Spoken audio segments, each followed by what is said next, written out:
You quit your job. Does that mean you're going to leave me? No, that's not true. Becoming independent is like changing careers. It doesn't mean I won't have any money.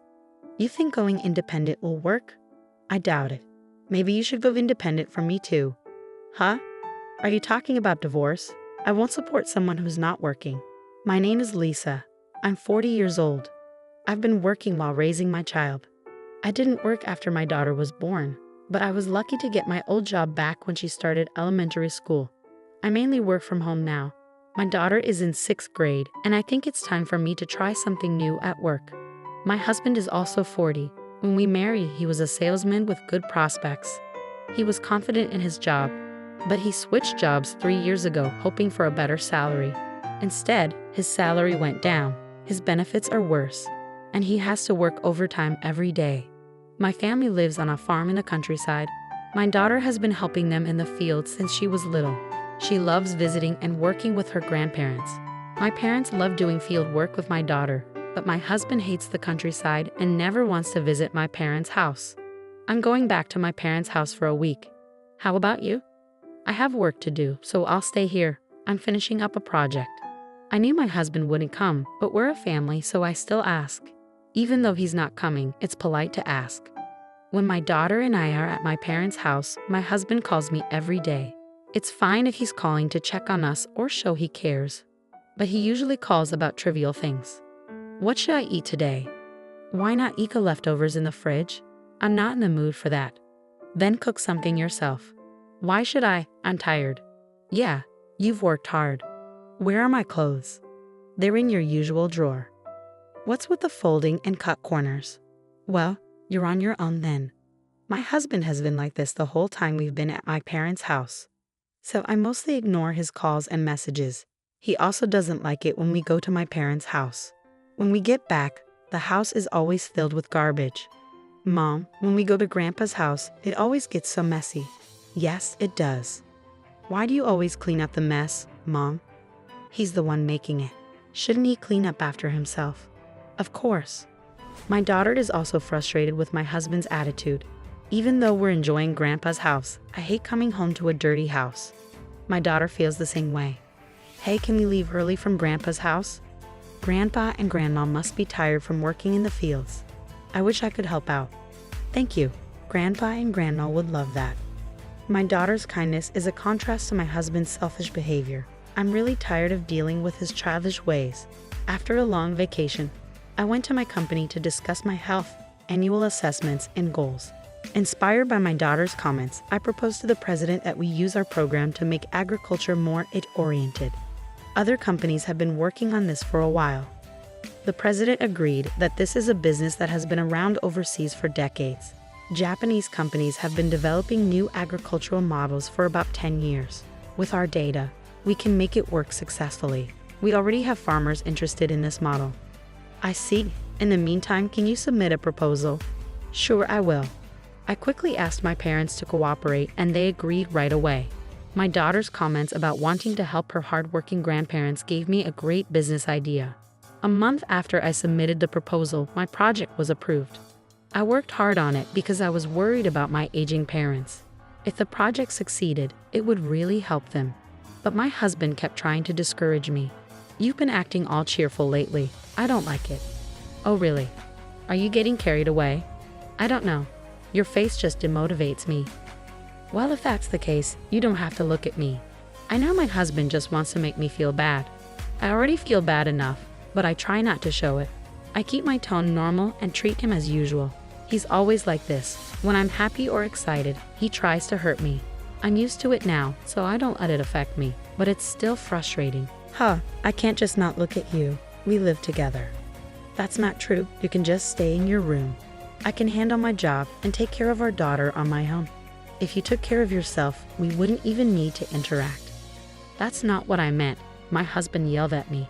I'm really frustrated. I want to divorce him, but I'm not sure how to explain it to our daughter. I'm stuck, unable to decide. Since I don't react to his words, he starts criticizing the farm. Maybe your inability to understand things is because you grew up on a farm in the countryside. He's being so childish. I try to stay calm, but when he insults my parents, it really gets to me. Still, I'm keeping a cool head this time. For the first time, a project I propose has been accepted, and I'm excited to work on it. My husband's attitude isn't bothering me as much as it used to. So, you're saying I can't do my job because I grew up in the city? You're crossing the line. That's exactly what I'm going to say to you. Don't be a jerk. No, you were the one who started this. We've been arguing like this a lot lately. He used to be a nice guy, but things changed when he switched jobs. My husband and I haven't been getting along, but my work has been going really well. A few months later, I decided to resign from the company after discussing it with them. I made the choice to leave and sign a licensing agreement with the company to become independent. I had told my husband about this plan beforehand, but I guess he didn't really listen because as soon as I resigned, he told me he wanted a divorce. You quit your job. Does that mean you're going to live off me? No, that's not true. Becoming independent is like changing careers. It doesn't mean I won't have any income. You're going independent? Are you kidding me? That's not going to work. Then why don't you go independent from me too? Huh? Divorce? I'm talking about divorce. I'm not going to support someone who isn't working. I was at a loss for words, startled by the sudden mention of divorce. I was thinking about my daughter when she unexpectedly opened the living room door. Mom, get a divorce, she said, even though she should have been asleep. My husband looked briefly upset but quickly defended himself. It's your fault for saying you're quitting your job. He stood in front of our daughter, insisting it wasn't his fault. But my daughter only looked at me, ignoring him completely. Are you sure? I asked her. Yes, I want you to get a divorce. I don't like him. He always says mean things to you, Mom. Don't stay with him because of me. I want you to divorce him right now. We can go live with Grandpa and Grandma. Thank you, I said, touched by her support. But you'll have to change schools. Are you okay with that? Yeah, I'm totally fine with it. Let's go. You don't have to talk to Dad anymore, right? Yeah, I guess so. Well, I guess that's it. We'll talk about the details later. Hey, my husband interrupted. What? I replied, exhausted. It's not my fault, okay? Okay, we'll talk later. I hope you can live a life you won't regret in the future. Huh, I'm not gonna regret it. I'll be free once you guys are gone. I turned my back on my husband, who was still ranting, and left the house with my daughter. Despite my worries, my daughter seemed relaxed at my parents' house. She'd adjusted well after changing schools for the new semester and seemed to be enjoying her new environment. Once she was settled, my husband and I had another discussion about the divorce. He claimed he wouldn't pay alimony because, according to him, I was to blame. Normally, if it were my fault, he'd ask for alimony, but he clearly didn't understand what being liable meant. I will properly charge you alimony, I told him. Huh? Because you're the one who's liable, right? You're wrong. You don't know what you're talking about. How can I be liable? I didn't do anything. Exactly, you didn't do anything about the house or our daughter. I was the one struggling while you did nothing, but you sure took care of Mary, didn't you? What? He stammered as I laid out the evidence of his infidelity on the table. How did you get this? You didn't steal my phone, did you? You're being rude. Excuse me? You're the rude one. You're a married man. What were you thinking? And no, I didn't collect this myself. Then how did you get it? You're unemployed. How did you afford a detective? It was our daughter, I revealed. Huh. She's the one who collected all of this. After we separated, she told me she saw you walking arm in arm with a woman she didn't know. She used my laptop to sync your phone and showed me the data. She even encouraged me to divorce you. She hates you. She hates that you're her father. So I can divorce you without a second thought, I said, feeling a mix of anger and relief.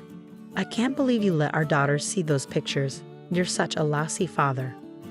I laid out all the evidence in front of him. There's no point in making excuses. Your new job was the result of another affair, and you're already paying alimony to that woman's husband.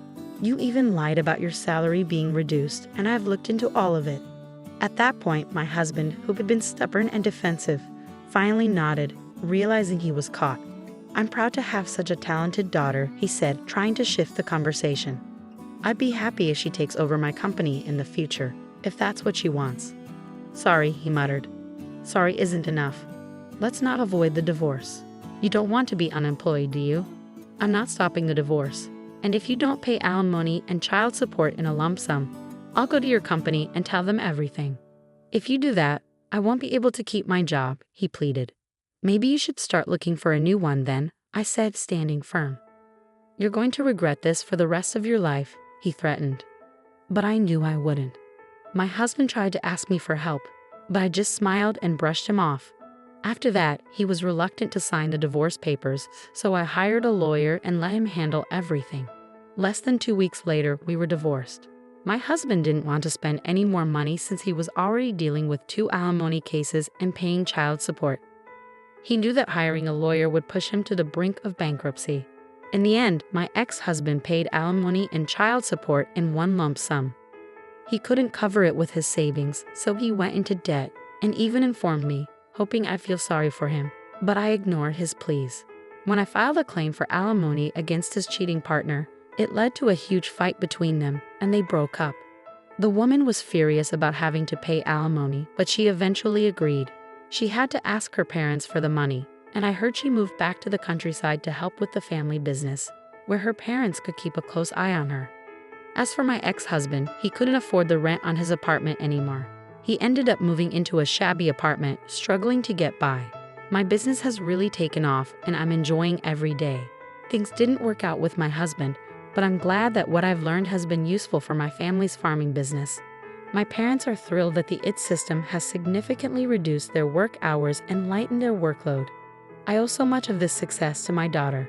I had to let her have a smartphone and tablet when she was in elementary school. At first, I was hesitant, but she's been using them wisely. Her favorite place is still the fields, but she's starting to take an interest in my work. Recently, she's been asking me to teach her how to make a website, and I'm excited to see what the future holds for her. My 12-year-old daughter is truly remarkable, but it saddens me that she had to see a side of her father that no child should have to witness. I hope the adults around her will support and guide her as she grows. Her grandmother is right. I look forward to seeing the amazing things she'll do in the future.